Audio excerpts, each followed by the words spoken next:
شہر کے کھانے کا وقت تھا۔ لڑکوں کو سخت بھوک لگی تھی۔ زیادہ تر تو سفر کی خوشی میں ناشتہ کیے بغیر ہی چل پڑے تھے۔ جنہوں نے ناشتہ کیا تھا وہ کب کا ہضم ہو چکا تھا۔ فیئر چارج میں کھانے پینے کی کوئی چیز نہیں تھی۔ کچھ لڑکوں نے سیدھا ایک ریسٹورنٹ کا رخ کیا۔ پتہ چلا کہ ریسٹورنٹ کا مالک یوروگوئے سے آ کر یہاں آباد ہوا ہے۔ اس نے باوجود عمرہ کے کھانے کے پیسے لینے سے انکار کر دیا اور لوگ بھی کھا پی کر بازاروں میں نکل آئے اور جی بھر کر مینڈوزا کی سیر کی۔ مینڈوزا ارجنٹائن کے قدیم ترین شہروں میں سے ایک ہے۔ اسے ہسپانویوں نے 1561 میں قائم کیا۔ استعماری دور میں اس کے حسن کو 4 چاند لگ گئے۔ اس کی گلیاں کشادہ تھیں جن کے دونوں طرف خوبصورت درخت لگائے گئے تھے۔ موسم خوشگوار تھا۔ موسم بہار کے آغاز کے باوجود ہوا میں خوشگوار حدت تھی اور اس میں پھولوں کی خوشبو بسی ہوئی تھی۔ بازاروں میں خوبصورت دکانیں سجی ہوئی تھیں، ہوٹلوں میں بھیڑ تھی اور شہر کے مضافات میں انگور کے باغات تھے جہاں جنوبی امریکہ کی بہترین شراب تیار کی جاتی تھی۔ پیریڈو، ایبل، میریانی اور دوسرے ادھیڑ عمر کے جوڑے پہلے تو ایک اچھے سے ہوٹل میں گئے لیکن کھانا کھا کر مختلف سمتوں میں نکل گئے۔ پیریڈو اور ایبل کو شہر کے باہر کاروں کی ریس کی خبر ملی تو دونوں ادھر بھاگے۔ شام کو مارسیلو پیرس سے آن ملے۔ تینوں نے مل کر ایک فلم دیکھی۔ کچھ اور نوجوانوں کو ارجنٹائن کی کچھ لڑکیوں کا ایک گروپ مل گیا جو کالجوں سے چھٹی پر آئی ہوئی تھی۔ وہ ان کے ساتھ رقص گاہوں میں چلے گئے۔ غرض مینڈوزا کے حسن نے ان مسافروں کو اتنا مسحور کیا کہ وہ رات گئے تک اس کے بازاروں اور کلبوں میں پھرتے رہے۔ کچھ تو صبح 4 بجے کے قریب اپنے ہوٹل کو لوٹے۔ دوسرے دن تمام لوگ دن چڑھے تک بستروں میں دب کے رہے، لیکن جب ایئرپورٹ سے جانے کی کوئی خبر نہ آئی تو وہ نہا دھو کر مینڈوزا کی بھول بھلیوں میں گم ہو گئے۔ کارلیٹوس پیئرس جو اپنی دانست میں ہر وقت بیمار رہتا تھا، اسپرین اور دوسری دوائیں خرید کر دستی بیگ بھرتا رہا۔ کسی نے چاکلیٹ خریدے اور کسی نے اپنے لائٹر کے ریفل۔ نیدو پیریڈو نے اپنے ایک بھانجے کے لیے سرخ جوتوں کا ایک خوبصورت جوڑا خریدا اور اس کی ماں نے چلی میں رہنے والی سہیلیوں کے لیے بڑھیا شراب کی کچھ بوتلیں خرید کر پیریڈو کو دی۔ اس نے انہیں بیگ میں ٹھوس لیا۔ میڈیکل کے دونوں طالب علم رابرٹو کینیسا اور گسٹاف زیربینو ایک کیفے میں گئے جہاں کرسیاں اور میزیں درختوں کے جھرمٹوں میں کرینے سے لگی ہوئی تھیں۔ انہوں نے ناشپاتیوں کا جوس پیا اور ناشتے میں مزے کی چیزیں کھائیں۔ تھوڑی دیر بعد جب وہ کافی پی رہے تھے تو انہوں نے اپنے کپتان مارسیلو پیریس اور دونوں پائلٹوں کو اپنی طرف آتے دیکھا۔ ہم اب روانہ ہو سکتے ہیں یا نہیں؟ دونوں پکارے۔ کرنل فریداس مسکرایا اور بولا، نہیں ابھی نہیں۔ کیا بزدلی ہے؟ کینیسا بولا۔ فریداس پہچان گیا کہ یہ وہی شخص ہے جس نے ایک دن پہلے جہاز کی لینڈنگ پر اسے مبارکباد دی تھی۔ اسے کچھ غصہ آیا اور بولا، تم یہ چاہتے ہو کہ تمہارے ماں باپ اخباروں میں یہ خبر پڑھیں کہ یوراگوئے کے 45 افراد پہاڑوں میں کھو گئے؟ نہیں، میں یہ نہیں چاہتا وہ پڑھے میں چاہتا ہوں وہ پڑھے کہ یوراگوئے کے 45 افراد انڈیز کے پہاڑ بالاخر عبور کر ہی گئے۔ فریداس اور لیگوریرا ہنسے اور چل دیے۔ دونوں ایک عجیب صورتحال سے دوچار تھے۔ انہی لڑکوں کی طنز کی فکر نہیں تھی لیکن موسم بھی سمجھ میں نہیں آ رہا تھا۔ موسم کی رپورٹ کے مطابق انڈیز پر مطلع صاف ہو رہا تھا۔ جنگل کا درہ اگرچہ بند تھا لیکن دوپہر سے کچھ پہلے پلیخچون کے کھلنے کا واضح امکان تھا۔ اس کا مطلب یہ تھا کہ وہ انڈیز کو ایسے وقت عبور کرتے جو عام طور پر پریشان کن ہوا کرتا تھا، لیکن انہیں یقین تھا کہ وہ طوفانی جکڑوں سے بالا رہ کر پہاڑوں کے ان سلسلوں کو عبور کر سکیں گے۔ متبادل راستہ صرف یہ تھا کہ وہ مونٹی ویڈو لوٹ جائیں، کیونکہ ارجنٹائن کے قوانین کے مطابق کسی غیر ملکی طاقت کا فوجی طیارہ 24 گھنٹوں سے زیادہ ان کی سرزمین پر نہیں ٹھہر سکتا تھا۔ اس سے نہ صرف جہاز کے مسافروں کو مایوسی کا سامنا ہوتا بلکہ یوراگوئے کی فضائیہ کو جو آمدنی ہونی تھی وہ بھی ضائع ہو جاتی۔ تمام پہلوؤں پر غور کرنے کے بعد انہوں نے کپتان کی معرفت تمام مسافروں کو پیغام بھیجا کہ وہ 1 بجے تک ایئرپورٹ پہنچ جائیں۔ مسافر بتائے گئے وقت پر ایئرپورٹ پہنچے تو دیکھا کہ جہاز کے عملے یا ارجنٹائن کے افسروں میں سے کسی کی دور کوئی بھی خبر نہیں تھی۔ وہ ایئرپورٹ کی بلڈنگ میں ادھر ادھر بکھر گئے۔ کچھ تصویریں اتارنے لگے، لیکن کچھ نے اپنا وزن کرنا شروع کر دیا۔ کچھ ایک دوسرے کو دھمکانے لگے کہ آج 13 تاریخ ہے، خدا خیر کرے۔ اچانک فریداس اور لیگوریرا نمودار ہوئے۔ دونوں نے مینڈوزا شراب کی بوتلیں اٹھائی ہوئی تھیں۔ سب لوگ ان کی طرف لپکے۔ شرابی، ایک نے طنز کی۔ سمگلرز، دوسرے نے فکرہ کسا۔ کینیسا سے بھی رہا نہ گیا، بولا، ذرا دیکھنا ہمارے نصیب میں کس قسم کے پائلٹ آئے ہیں۔ فریداس اور لیگوریرا ان پھپتیوں سے بے نیاز نظر آ رہے تھے۔ وہ ابھی تک ہیس بیس میں تھے کہ پرواز کریں یا نہ کریں۔ انہیں ڈر تھا کہ اگر مسافروں کو احتیاطی تقاضوں کا مشورہ دیا گیا تو وہ ان کی مہارت پر شک کریں گے۔ ऐन उस वक्त एक जहाज एयरपोर्ट पर उतरा। ये एक कार्गो जहाज था। टैक्सी करते हुए उसके इंजनों से बेतहाशा शोर उठ रहा था। जब उसके पायलट एयरपोर्ट बिल्डिंग में आए तो कर्नल फिरिदास उनके पास गया और उनसे मशवरा मांगा। पायलट सैंटियागो ही से आ रहा था। उसने बताया कि अगरचे एंडीज पर हवा खासी तेज है, लेकिन फेयरचाइल्ड के लिए शायद कोई मसला ना हो, क्योंकि उसमें जदीद आलात निस्ब थे। बल्कि इस पायलट ने तो यहाँ तक कहा कि वो सैंटियागो तक डायरेक्ट रूट इख्तियार करें, उससे उनकी 150 मील की बचत हो जाती।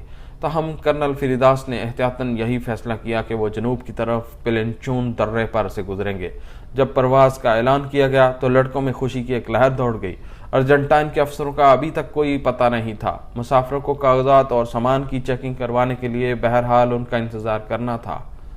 इस दौरान में कार्गो जहाज धुआं उड़ाता, शोर मचाता अपनी नई मंजिल की तरफ परवाज कर गया। मुसाफिरों में से 2 लड़के अर्जेंटाइन की 2 लड़कियों के साथ खड़े थे। पिछली रात वो उनके साथ रक्स करते रहे थे और अब वो उन्हें अलविदा कहने एयरपोर्ट आई थी।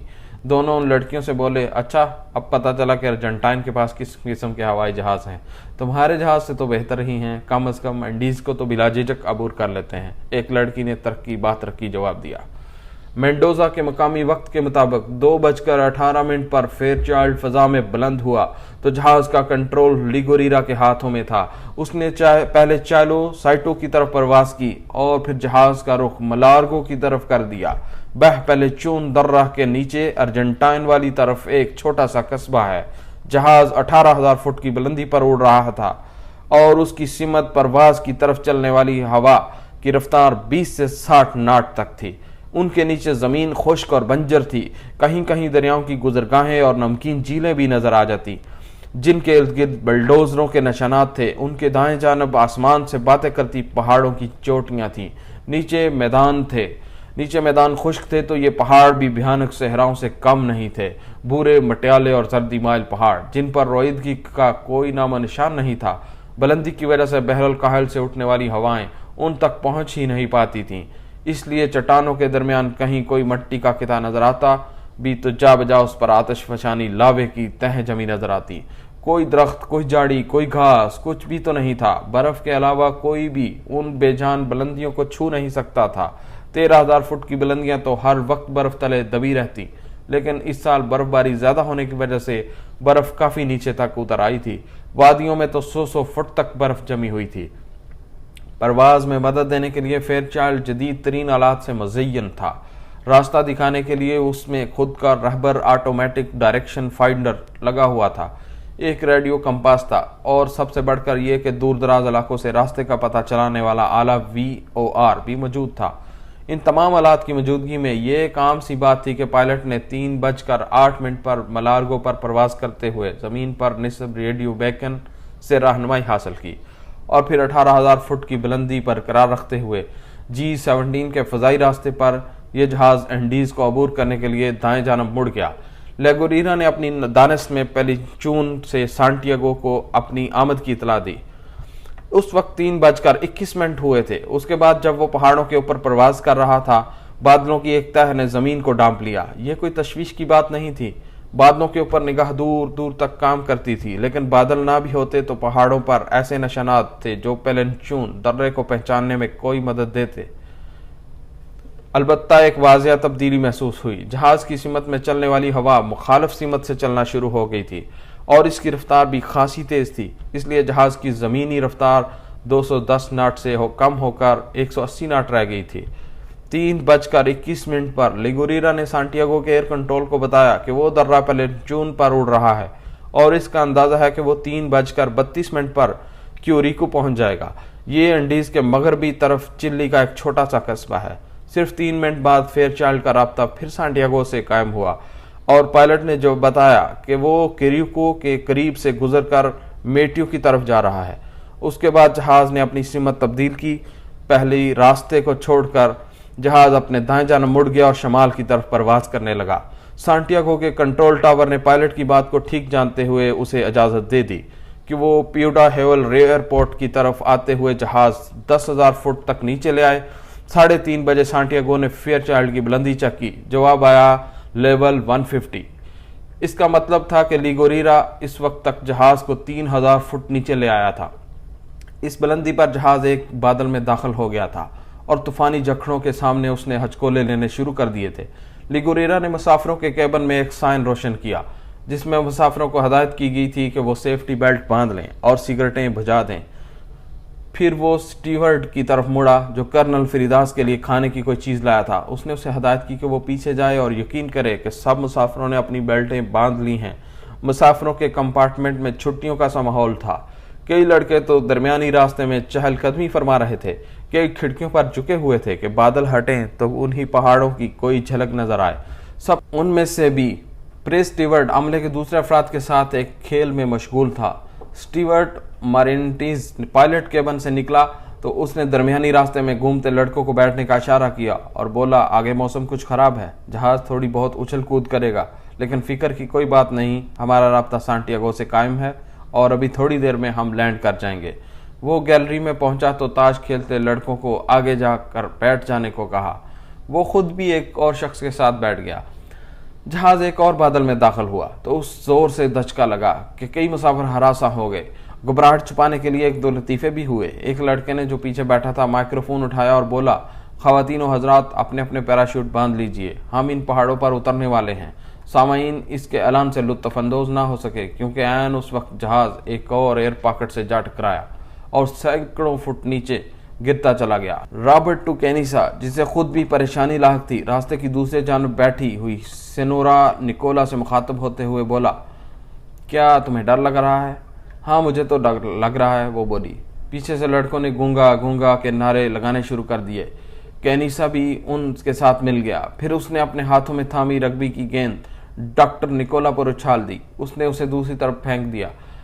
एजोजीनिया पेरिडो एक किताब पढ़ने में मशगूल थी। उसने नजरें उठाईं। खिड़की से बादलों की धुंध के सिवा कुछ नजर न आता था। उसने दूसरी तरफ देखा। सोचना का रंग जर्द था। उसने उसका हाथ अपने हाथ में ले लिया। उनके पीछे नेदो, पेरिडो और पंचायतो एबल किसी गर्मागर बहस में मसरूफ थे।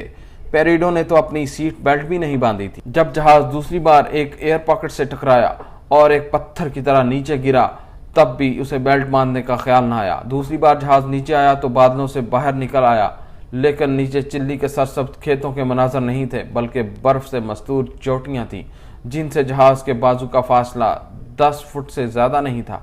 क्या आप पहाड़ों पर इतना करीब करीब परवाज कर सकते हैं? एक ने पूछा। मेरे ख्याल में तो नहीं, दूसरे ने जवाब दिया। कई मुसाफिरों ने दुआ मांगनी शुरू कर दी। दूसरे अपनी अपनी नशिस्तों पर तन कर बैठ गए। जहाज किसी भी लम्हे टकरा सकता था। जो ही फेयरचाइल्ड ने दोबारा बुलंद होने की कोशिश की, इंजन गुर्राए और पूरा जहाज हिल कर रह गया। ये थोड़ा सा बुलंद तो हुआ, लेकिन नागहानी एक जिगर पाश खराश की आवाज आई।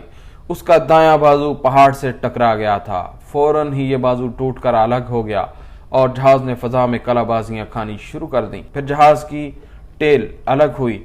स्टीवर्ड और जहाज का सिमतदार ताश के पत्तों समेत यकबस्ता हवाओं में बिखर गए। उनके बाद 3 लड़के अपनी नशिस्तों समेत बाहर जा गिरे। दूसरे ही लम्हे बायां बाजू भी अलग हो गया और जहाज के गिरने से पहले उसके पंखों का एक पर टूटकर जहाज के ढांचे में धंस गया। जहाज के ढांचे में बाकी रह जाने वालों में खौफनाक चीखें बुलंद हो रही थीं।